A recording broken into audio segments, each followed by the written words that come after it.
رحم الله من قرأ الفاتحة. بسم الله الرحمن الرحيم.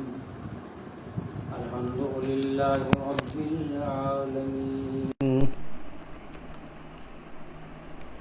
والصلاة والسلام على أشرف الأنبياء والمرسلين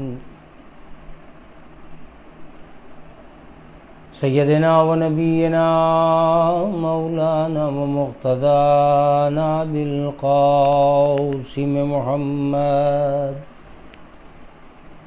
بسم اللہ والصلاة والسلام على اہل بیت الطیبین الطاہرین المعصومین المظلومین المنتجبین المنتخبین.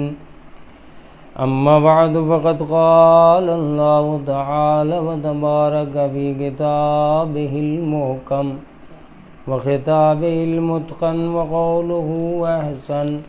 بسم اللہ الرحمن الرحیم. اِنَّا جَعَلْنَاكَ مَمَّا. بسم اللہ الرحمن الرحیم. قال رسول اللہ صلی اللہ علیہ وآلہ وسلم الا ومن مات علی حب آل محمد مات شہیدا.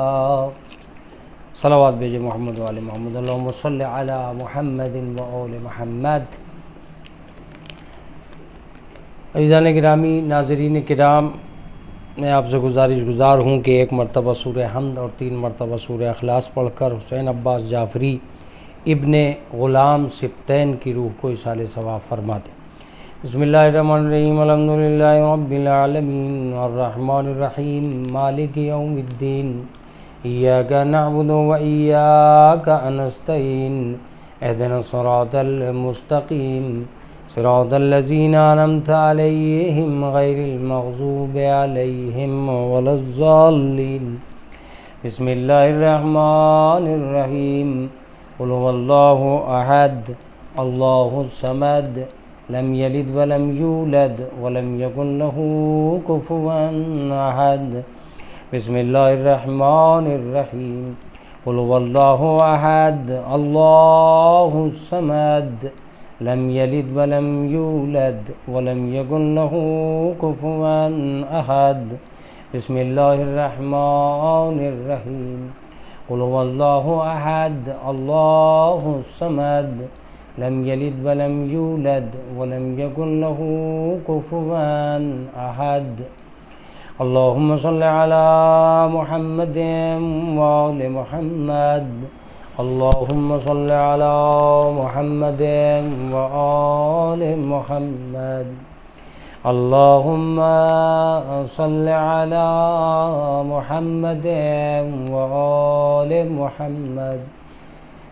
الحمد. قلوب اللہ. درود شریف کو میں نظر کرتا ہوں بار امام چودہ معصومین پنجتر پاک شہداء کربلا اسیران کربلا کی خدمت عالی. ان کے صدقے ان کے طفیل میں مجھے ثواب ملا وہ میں نے مرحوم حسین عباس جعفری ابن غلام سبطین کی روح کو ایصال کیا. آمین یا رب العالمین.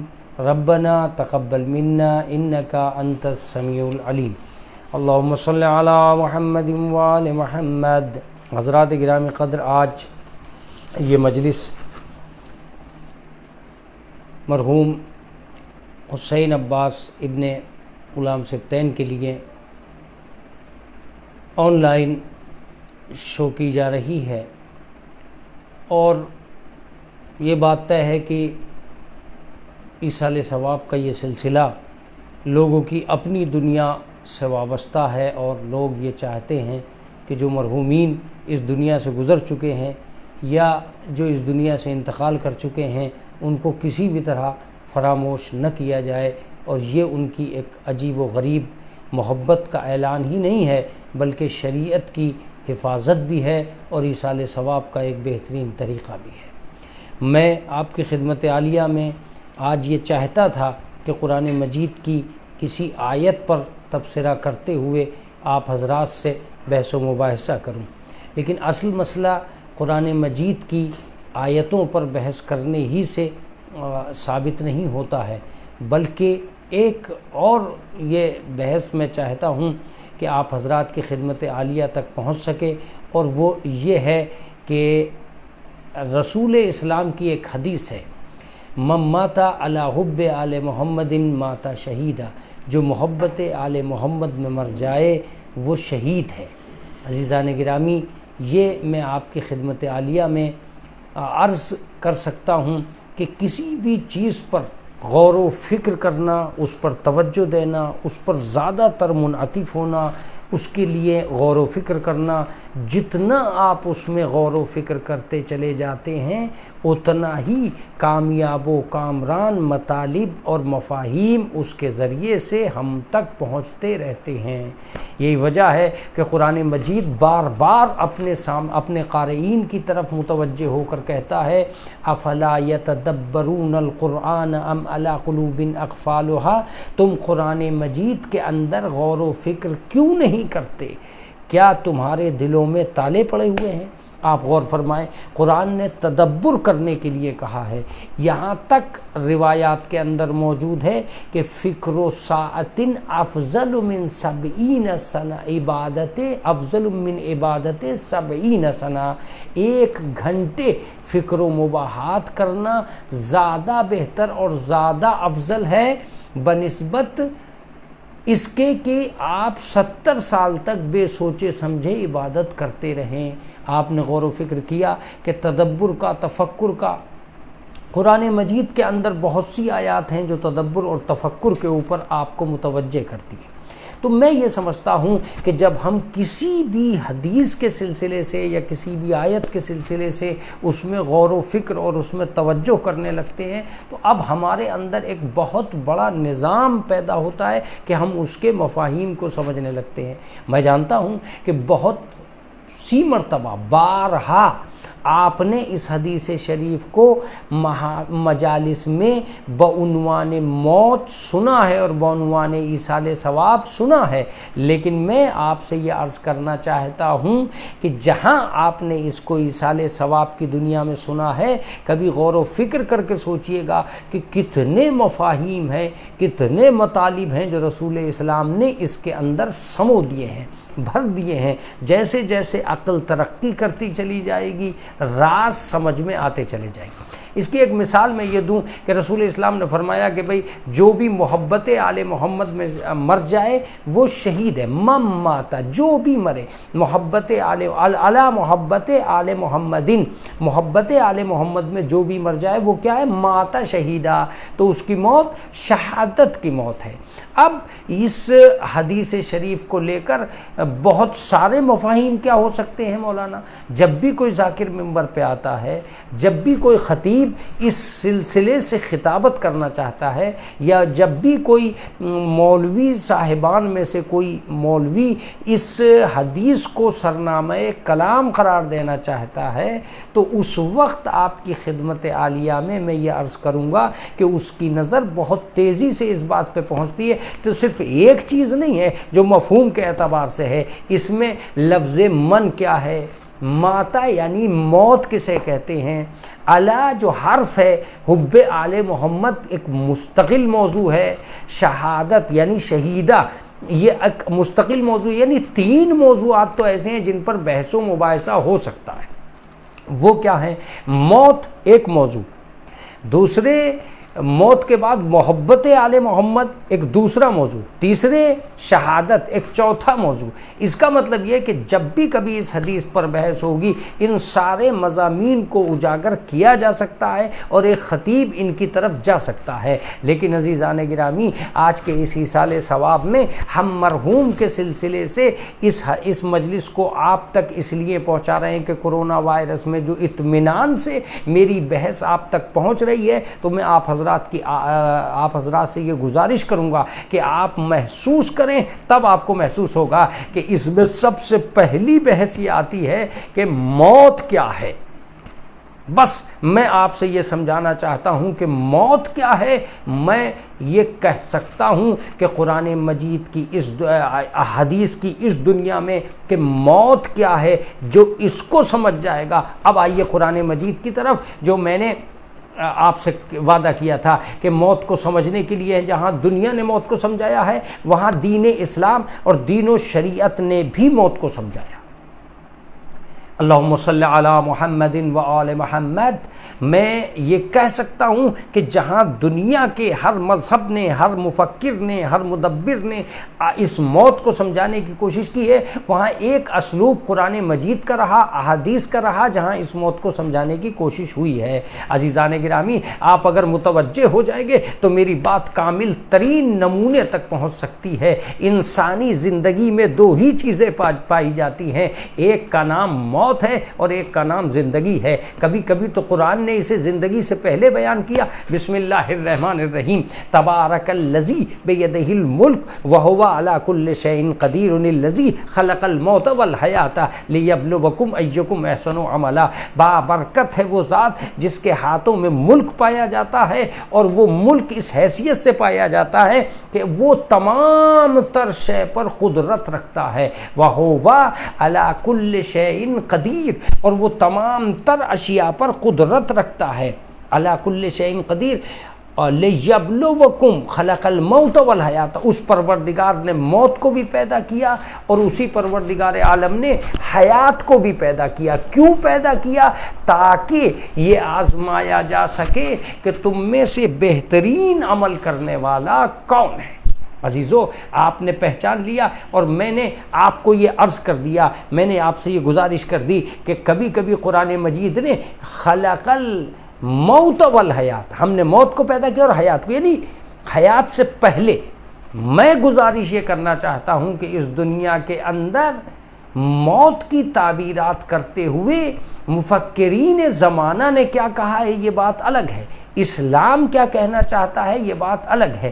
میں اسلامی فکر کو عام کرنے کے لیے یہ بات عرض کر سکتا ہوں کہ اب تک جو قرآن مجید کی موت ہے وہ سماج کی گلیوں میں نہیں اتری ہے، نہ زندگی اتر سکی نہ موت اتر سکی۔ زندگی کو اپنانے والے بھی کم ہیں۔ میں اس سارے زمانے سے ایک سوال کرنا چاہتا ہوں کہ جب بھی کبھی آپ غور و فکر کریں گے، توجہ دیں گے اپنے بارے میں، خود آپ اپنے مفسر بن کے بیٹھیں گے، تب آپ کو محسوس ہوگا کہ آپ ارمان کے مطابق زندگی گزار رہے ہیں کہ قرآن کے مطابق، آپ شریعت کے مطابق چل رہے ہیں کہ طبیعت کے مطابق، آپ خواہشات کے بل پہ زندہ ہیں کہ آیات کے بل پہ زندہ ہیں۔ اس دن یہ فیصلہ ہوگا کہ جینا مرنا ہماری اپنے نظام کے تحت طے ہو رہا ہے کہ قرآن کے تحت۔ میں آپ کو صاف لفظوں میں کہہ سکتا ہوں، سماج ابھی تک وہاں نہیں آیا ہے جہاں قرآن لانا چاہتا تھا، نہ زندگی کی دنیا میں آیا ہے نہ موت کے راستے سے آیا۔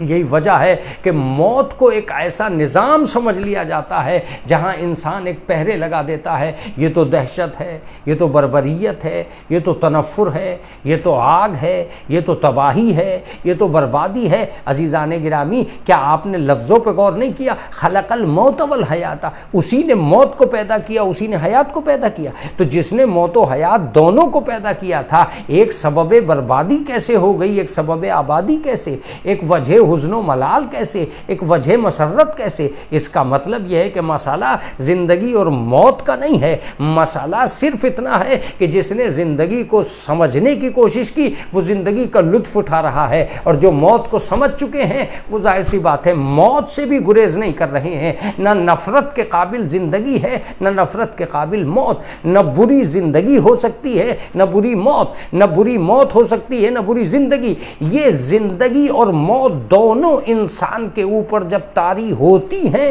تو دونوں کی دونوں ایک عجیب رخ اختیار کرتی ہیں۔ کبھی کبھی ایسا بھی ہوتا ہے کہ ایک انسان نے زندگی اپنائی ہو اور بری زندگی اپنا لی ہو، اور ایسا بھی ہوتا ہے کہ ایک آدمی نے موت اپنائی ہو اور بری موت اپنائی ہو۔ اس کا مطلب یہ ہے کہ نہ اپنے آپ میں موت بری ہے نہ اپنے آپ میں حیات بری ہے، دونوں کا طریقہ استعمال برا ہے۔ جس نے زندگی بری اپنائی ہے اس کی زندگی بری ہے، اور جس نے موت اپنائی ہے اس کی موت بری ہے۔ عزیزان گرامی، میں آپ حضرات کی خدمت عالیہ میں آج آن لائن اس مادھیم سے یہ کہہ سکتا ہوں کہ قرآن مجید کی روح سے اب تک مجھے ایسا محسوس ہوتا ہے، محسوس کر لیجئے گا تب یہ جملے آپ تک پہنچیں گے، توجہ دے لیجئے گا تب آپ تک یہ جملے پہنچیں گے، فکر کے آنگن میں اتر کر سوچئے گا تب یہ جملے آپ تک پہنچیں گے۔ اب تک مجھے ایسا لگتا ہے کہ سماج کے بہت سے لوگوں کے پاس زندگی ہے مگر وہ یہ نہیں جانتے کہ جیا کیسے جاتا ہے، سماج کے بہت سے لوگوں کو یقین ہے کہ مرنا ہے مگر وہ یہ نہیں جانتے کہ مرا کیسے جاتا ہے، جبکہ دونوں کو طریقہ عمل پر بحث کرنا ہوگی، دونوں کو طریقے پر بحث کرنا ہوگی۔ اگر آپ یہ نہیں جانتے ہیں کہ جیا کیسے جاتا ہے تو جیتے جی یہ سیکھنا چاہیے کہ جیا کیسے جائے، اور اگر آپ یہ نہیں جانتے ہیں کہ مرا کیسے جاتا ہے تو مرنے سے پہلے یہ سمجھ لینا کہ مرا کیسے جائے یہ لازمی ہے۔ آپ کہیں گے مولانا جینے کے تو آداب ہیں، کیا مرنے کے بھی کچھ آداب ہیں؟ جینے کے تو طریقے ہیں، کیا مرنے کے بھی کچھ قانون ہیں؟ لیکن میں یہ کہوں گا کہ جو زندگی مختصر ہو کے آئی ہے اس کے قوانین سے آپ واقف ہیں، جو حیات دائمی ہو کر آئی ہے اس کے واقف نہیں ہیں، جہاں سے زندگی کا آغاز ہوتا ہے اس کے بارے میں جان لینے کی ہوس ہے، اور جہاں سے ایک ہمیشہ کی زندگی کا آغاز ہو رہا ہے اس کے بارے میں جان لینے کی فکر کیوں نہیں ہے؟ بس یہی وہ فرق ہے جو ہمارے اور آپ کے درمیان پایا جاتا ہے۔ ایک صلوات پڑھیں محمد و آل محمد۔ اللہم صلی علی محمد و آل محمد۔ عزیزان گرامی، اب میں آپ کی خدمت عالیہ میں جو باتیں عرض کروں گا وہ بڑی عجیب و غریب ہوگی۔ نہ ہر آدمی یہ جانتا ہے کہ جیا کیسے جاتا ہے، نہ ہر آدمی یہ جانتا ہے کہ مرا کیسے جاتا ہے۔ سماج کی زبانوں پہ ایک لفظ آتا ہے، وہ لفظ بڑا عجیب و غریب لفظ ہے۔ وہ کیا لفظ آتا ہے کہ ہمیں یہ صاحب جو زندہ ہیں سماج میں اگر وہ بری حرکتوں کے عامل ہو جائیں اور برا نظام پیدا کر دیں، تنفر سماج میں ان سے پیدا ہو جائے، تو سماج ایک لفظ کہتا ہے کہ یہ مر جاتے تو اچھا تھا۔ اس کا مطلب یہ کہ کبھی کبھی زندگی اس پیمانے پہ آ جاتی ہے کہ لوگ کہتے ہیں کہ مر جائیں تو اچھا ہے، اور کبھی کبھی موت اس نتیجے پہ آ جاتی ہے کہ جیسے موڑ پہ موت آتی ہے بہت سے لوگ یہ کہتے رہ جاتے ہیں ابھی جیتے رہتے تو اچھا تھا۔ اس کا مطلب یہ کہ بہت سی زندگیاں تباہی، تنفر اور بغض کے حصار میں آ جاتی ہیں، اور بہت سی موتیں تڑپ اضطراب کی نگاہوں میں آ جاتی ہیں کہ ابھی اور جیتے رہتے تو بہت اچھا تھا۔ میں آپ کی خدمت عالیہ میں جو باتیں عرض کرنا چاہتا تھا وہ یہی تھی کہ سماج کے اندر آپ کا اور ہماری دنیا کا مزاج یہ ہونا چاہیے کہ زندگی گزرے تو دوسرے لوگ جینے کی دعا دیں، اور اگر موت آئے تو دوسرے لوگ یہ کہیں کہ ابھی اور جیتے رہتے تو اچھا تھا۔ اب میں یہ کہوں گا جو خود کے لیے جیتے ہیں ان کے لیے دعائیں نہیں ہوتی، جو خدا کے لیے جیتے ہیں ان کے لیے دعائیں ہوتی ہیں۔ جو خود کے لیے جیتے ہیں ان کا جیون اتنا کامیاب نہیں ہوتا، لیکن جو خدا کے لیے جیتے ہیں ان کا جیون کامیاب ہوتا ہے۔ زندگی بھی کوئی صرف موت ہی کے لیے یہ لفظ کہہ دینا کہ وہ بہت بری ہے غلط ہے۔ کبھی کبھی زندگی بھی ایسے نظام پر آ کر کھڑی ہو جائے گی جہاں قیامت تک کا زمانہ اس شخصیت کو برا سمجھے گا جو وہ زندگی گزار کر گیا ہے، اور کبھی کبھی موت اس موڑ پر بھی آ سکتی ہے کہ قیامت تک لوگ اس مرنے کو بہت اچھا سمجھیں گے جو وہ مر کر کام کر کے گیا ہے۔ عزیزوں، میں شاید آپ کو پہنچا نہیں پا رہا ہوں لیکن میں ناظرین کرام سے واقف ہوں، ناظرین کرام میرے مزاج سے واقف ہیں، اس لیے میں آج اس آن لائن مجلس کو حسین عباس صاحب کے ذریعے سے ان مرحوم کے ایصال ثواب کے وسیلے سے حیدر ٹی وی کے آن لائن عزاداری کے حوالے سے میں آپ کی خدمت عالیہ میں بہت ساری باتیں آپ تک پہنچانا چاہتا ہوں، اور وہ بس اتنی سی ہے کہ اب آپ سوچئے گا کہ ایک زندگی بری تصویر بھی بن سکتی ہے، ایک موت اچھا نمونہ بھی بن سکتی ہے۔ وہ کہاں ہے مولانا؟ بس ایک لفظ فیصلہ کر دے گا، ایک لفظ تفسیر کر دے گا، اور وہ لفظ ہمیں حاصل ہوتا ہے کربلا سے۔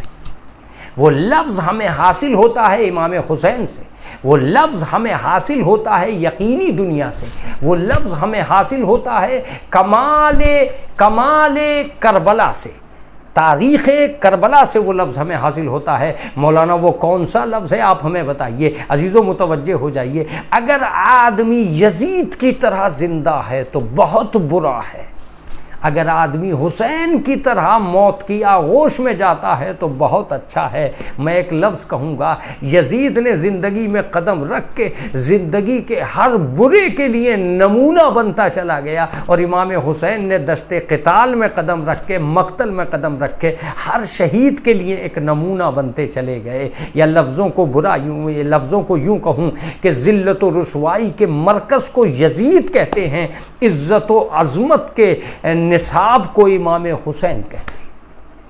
آپ نے پہچانا؟ جو بات میں آپ سے عرض کرنا چاہتا تھا وہ بس اتنی سی، قرآن مجید کے ذریعے سے زندگی۔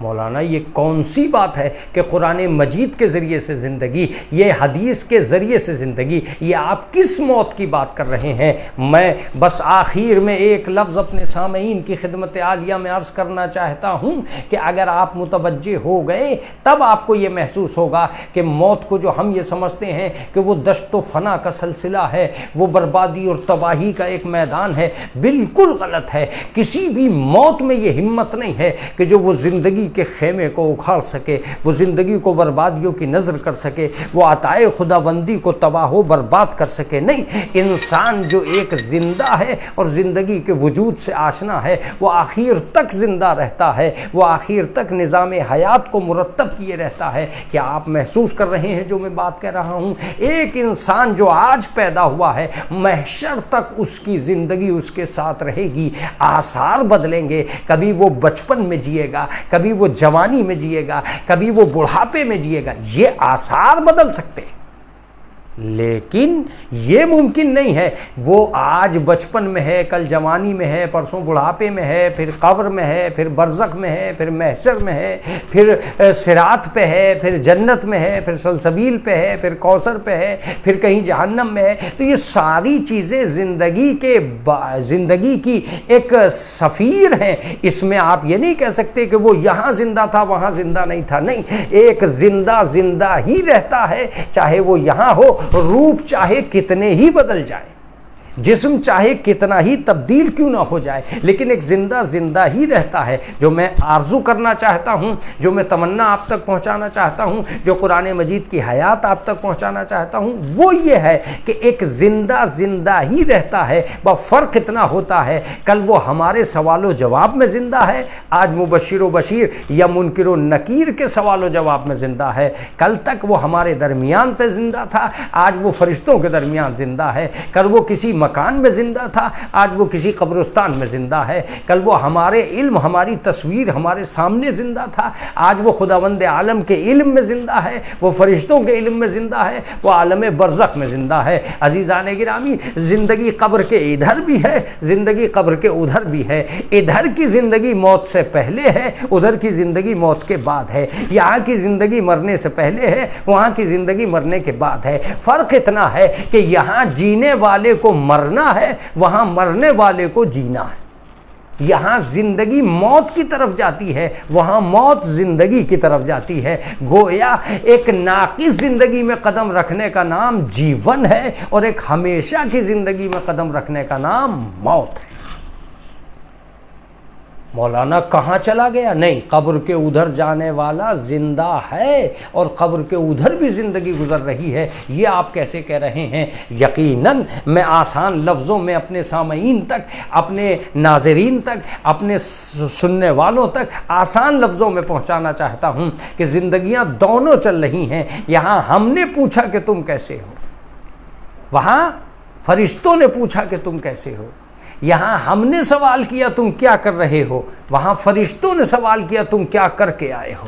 یہاں ہم کہہ رہے تھے ایک لڑکے سے کہ تم کیسی زندگی گزار رہے ہو، وہاں فرشتے پوچھ رہے تھے تم کہاں زندگی گزار کے آ رہے ہو۔ عزیزو یہ جیون کی دنیا تھی، حالات بدل گئے، اس ملک کا آدمی اس ملک میں چلا گیا، یہ دار فنا ہے وہ دار بقا ہے، یہ عالم فنا ہے وہ عالم بقا ہے۔ ملک فنا سے ملک بقا تک کے سفر کا نام موت ہے۔ ایک عجیب تصویر ہو گئی، ایک عجیب تفسیر ہو گئی۔ صلوات بھیجے محمد و آل محمد، اللہم صلی علی محمد و آل محمد۔ عزیزان گرامی ایک اور تفسیر ابھی بہت عمدہ تفسیر سامنے آ رہی ہے، کہا مولانا اگر یہ زندگی ہے اور وہ زندگی ہے تو کیسے چل رہی ہے؟ میں آپ کو بتاؤں گا کیسے چل رہی ہے۔ یہاں کی زندگی مال کے بل پہ اگر ہے تو وہاں کی زندگی اعمال کے بل پہ ہے، یہاں کی زندگی بازار کے بل پہ ہے تو وہاں کی زندگی کردار کے بل پہ ہے، یہاں کی زندگی اگر امید حیات میں ہے تو وہاں کی زندگی امید آخرت میں ہے، یہاں کی زندگی ثواب کے نمونے میں ہے، وہاں کی زندگی نجات کے نمونے میں ہے، نجات کے نمونے میں ہے۔ بس اتنا فرق ہے کہ قبر میں اور گھر میں فرق اتنا ہوتا ہے کہ یہاں ہمارے سہارے موجود ہیں، قبر میں جب کوئی سہارا نہیں ہوتا تو اعمال سہارا دیتے ہیں، عقائد سہارا دیتے ہیں، معصومین سہارا دیتے ہیں۔ وہاں جہاں کوئی سہارا نہیں ہوتا وہاں مرادیں سہارا دیتی ہے، صدقے سہارا دیتے ہیں، خیرات سہارا دیتے ہیں، زکوٰۃ سہارا دیتی ہے، دیا ہوا خمس سہارا دیتا ہے، بانٹا ہوا تبرک سہارا دیتا ہے، چلتی ہوئی عزاداری سہارا دیتی ہے۔ کیا آپ نے محسوس کیا جو باتیں میں نے آپ کی خدمت عالیہ میں عرض کی؟ جتنے چراغ زندگی کے صحن میں جلائے تھے سب نے قبر میں جا کر اجالا کیا ہے، جتنے ببال زندگی میں کمائے تھے سب نے جا کر قبر میں اندھیرا کیا ہے۔ یہ بھی بڑی عجیب و غریب بات ہے۔ بس اب ایک لفظ سنیے کہ زندگی یہاں بھی ہے، زندگی وہاں بھی ہے۔ وہ زندگی قرآن مجید کی تمنا ہے، یہ زندگی انسان کی اپنی آرزو ہے۔ اللہ نے ہر آدمی کو جیون دیا مگر یہ کہہ کر کلو نفس ذائقۃ الموت، ہر نفس کو موت کا ذائقہ چکھنا ہے۔ پروردگار عالم نے زندگی دی مگر یہ کہہ کر یدرککم الموت ولو کنتم فی بروج مشیدہ، تمہیں موت حاصل کر کے رہے گی چاہے تم لوہے کے قلعوں میں محصور کیوں نہ ہو جاؤ۔ اللہ نے زندگی دی مگر یہ کہہ کر دی لا تدری نفس بأی ارض تموت، کوئی نفس نہیں جانتا کہ اسے کس سرزمین پر موت آئے گی۔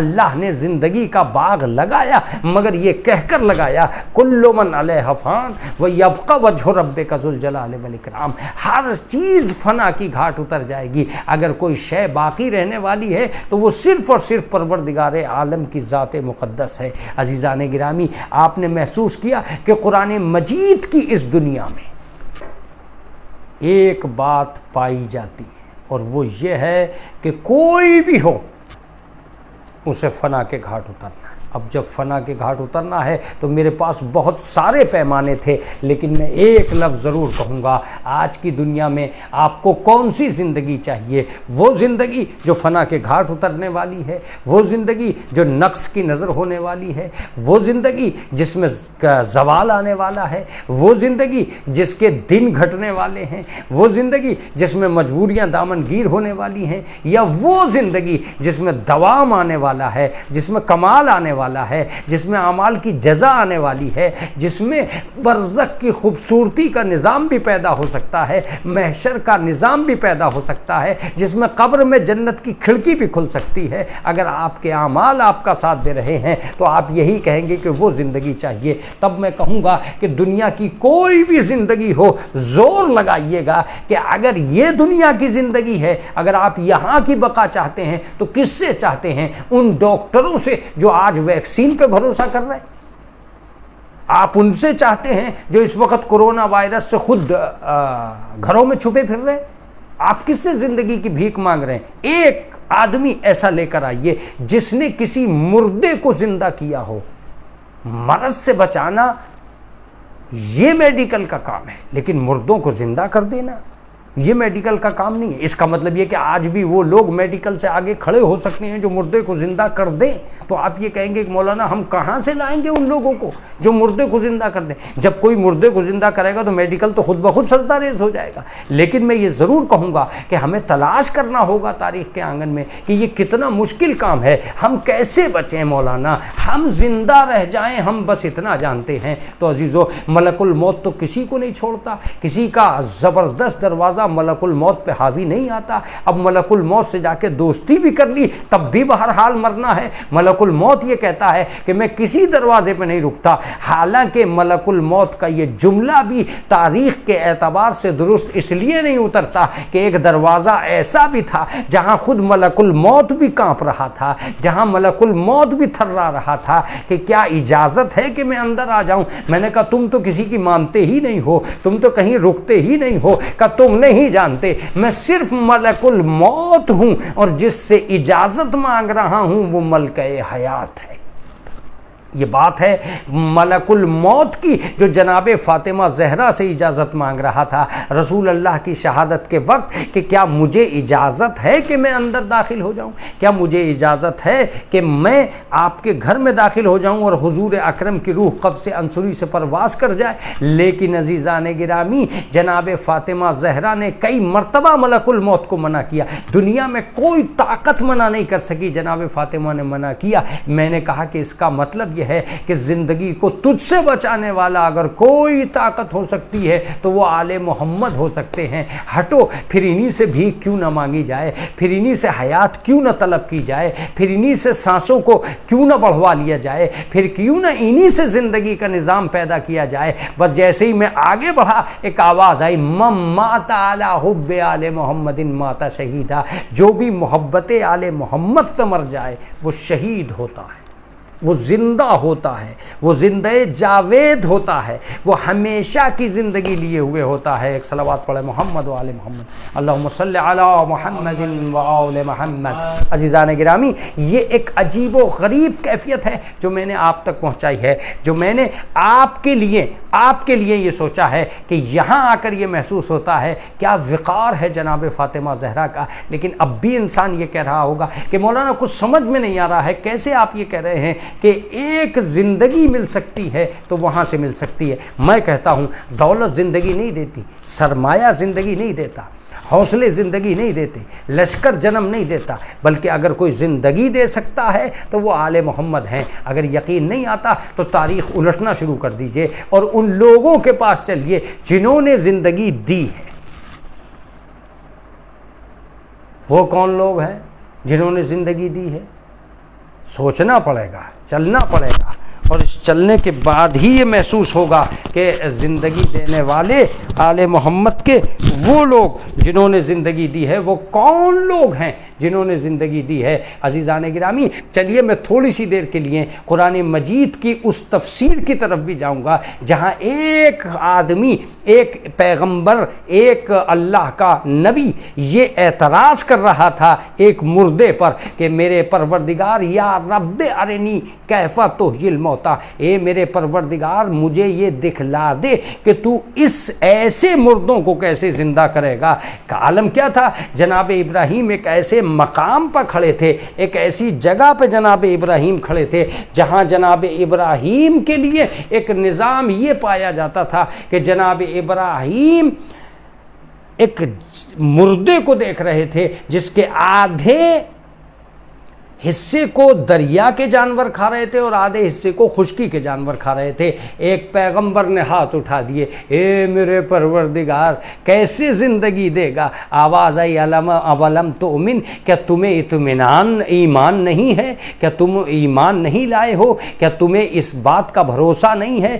آواز دی ولیکن لیطمئن قلبی، میں تو صرف قلب کے اطمینان کے لیے چاہتا ہوں۔ عزیزان گرامی، میں یہاں مجلس پڑھتے ہوئے ہوئے اپنے سامعین تک ایک بات پہنچانا چاہتا ہوں، اس دنیا میں ایمان سے آگے کا ایک لفظ پایا جاتا ہے اطمینان۔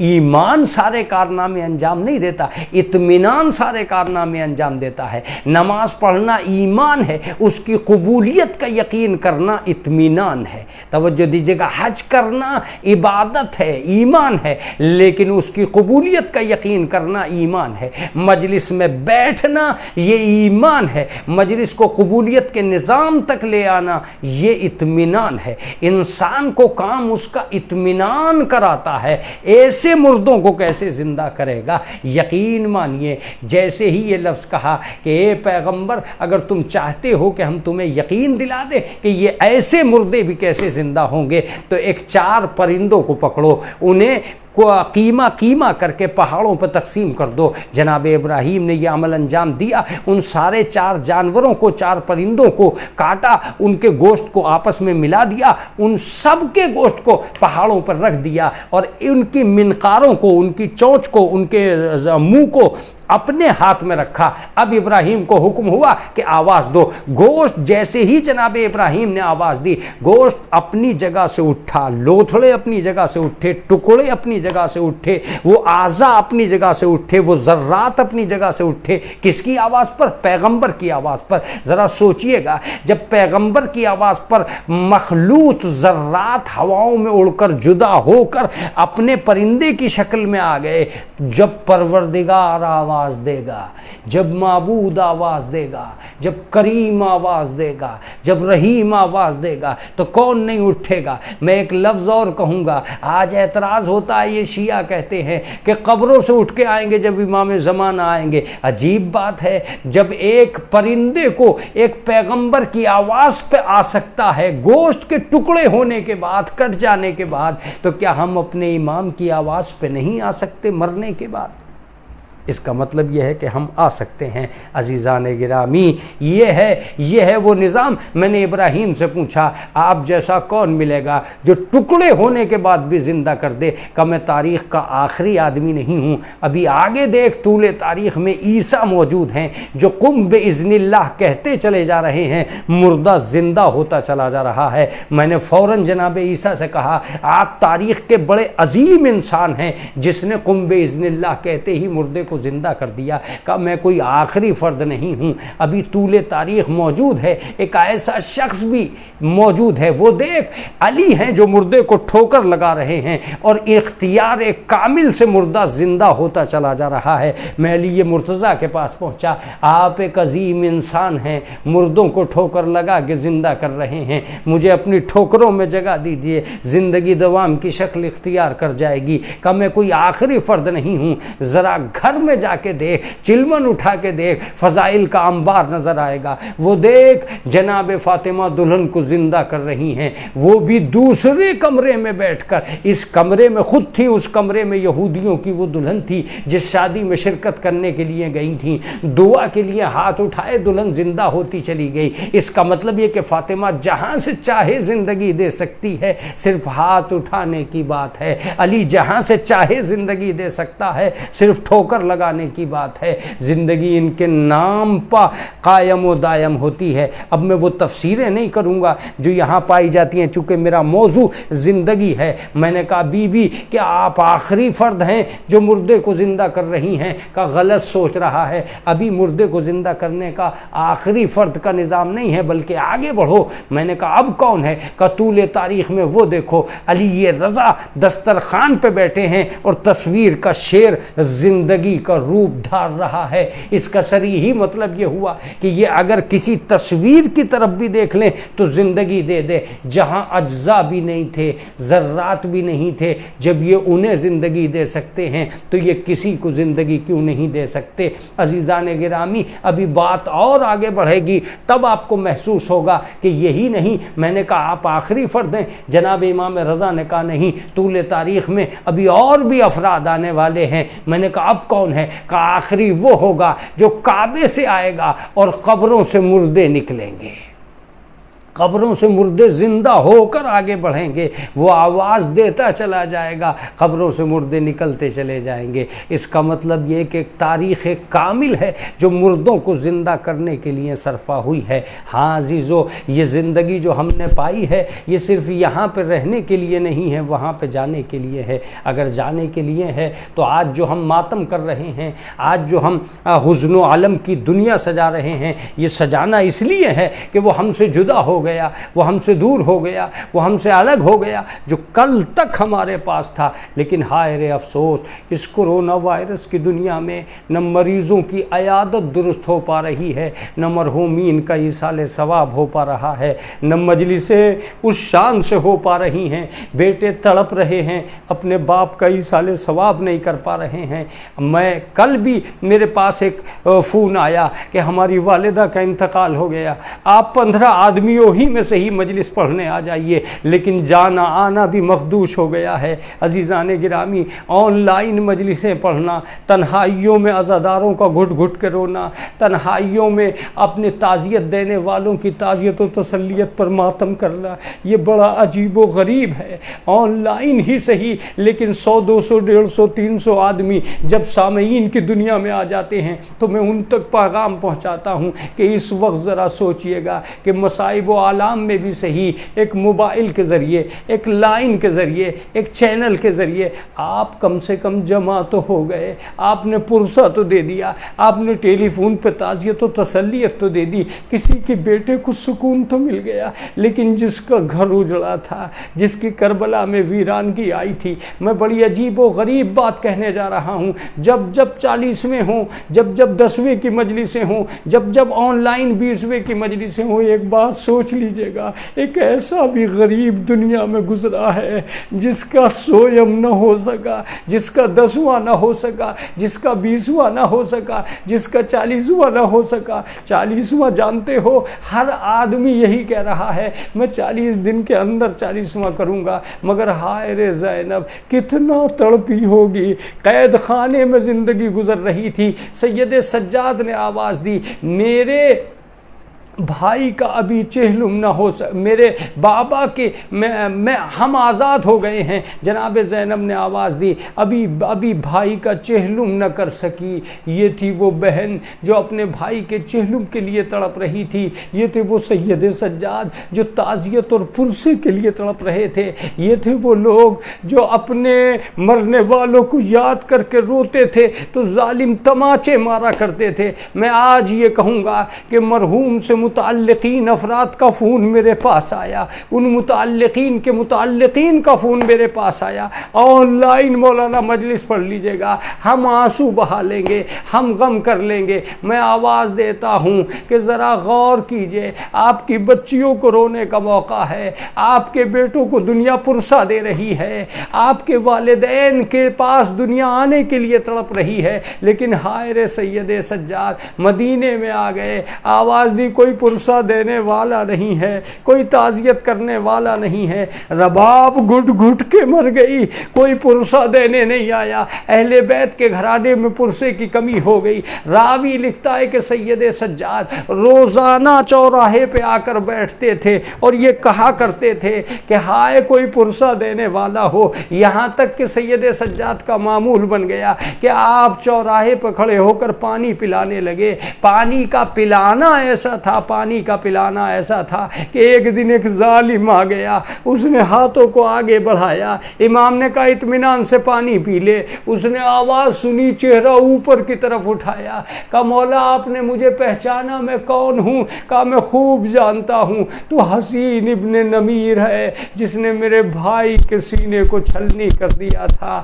میرے اکبر کا کام تمام کر دیا تھا، مگر وہ تیرا کام تھا، یہ میرا کام ہے، اطمینان سے پانی پی لے۔ اور یہ کہہ کے چیخ کے رونے لگے، اے پروردگار یہ کیسا زمانہ تھا کہ کربلا والوں کو پیاسا شہید کر دیا گیا۔ سید سجاد زندگی بھر تڑپتے رہے، انا للہ و انا الیہ راجعون، رضم بقضائہ و تسلیما لامرہ، سیعلم الذین ظلموا ای منقلب ینقلبون، الہی بحق الزہرا و ابیہا و بعلہا و بنیہا۔ پروردگار عالم جو حاضر مجلس ہیں ان کے عقدۂ مشکل کو حل کر دے۔ میرے معبود ہماری مرادوں کو برلانا، پروردگار جو بیمار ہیں ان کو شفائے کامل و عاجل عنایت فرمانا۔ پروردگار عالم یہ تیرے پیارے کے عزادار ہیں، کوئی غم نہ دینا سوائے غم آل محمد کے۔ معبود اس مجلس کا جو ثواب تو نے معین کیا ہے اس کو مرحوم کی روح کے لیے تسکین کا سبب قرار دے دینا۔ امام زمانہ کے ظہور میں تاجیل فرمانا، تاجیل فرمانا، تاجیل فرمانا۔ ناظرین کرام، ایک مرتبہ سورہ حمد اور 3 مرتبہ سورہ اخلاص پڑھ کر مرحوم کی روح کو ایصال ثواب فرما دے۔